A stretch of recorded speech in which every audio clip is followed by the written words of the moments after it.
Ya,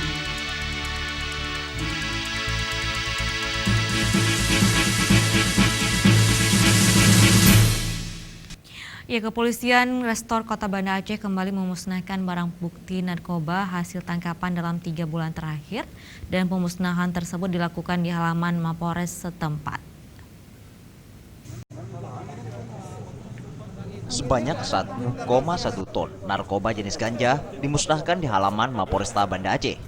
Selain narkoba jenis ganja siap edar, sebanyak 0,5 kilogram sabu turut juga dimusnahkan dengan cara di blender.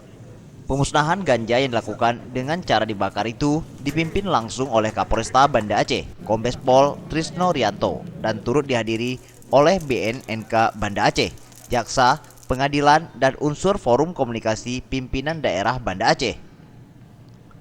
Selain itu, menurutnya, pengungkapan narkoba di wilayah hukum Polresta Banda Aceh dilakukan dalam kurun waktu 3 bulan terakhir. Dalam pengungkapan kasus narkoba, Satres Narkoba Polresta Banda Aceh juga mengamankan 6 orang tersangka, yaitu 3 orang dalam kasus ganja dan 3 orang dalam kasus sabu.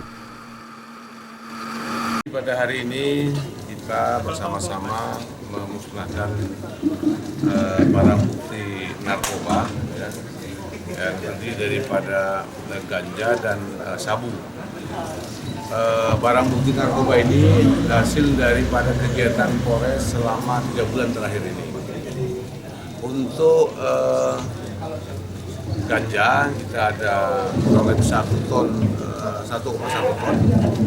Terus untuk sabu kurang lebih setengah kilo. Terhitung sejak Januari hingga Agustus 2019, Polresta Banda Aceh berhasil menangkap 235 tersangka dari 166 kasus.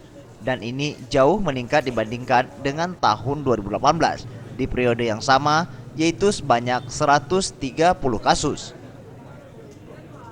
Tim Liputan Aceh TV.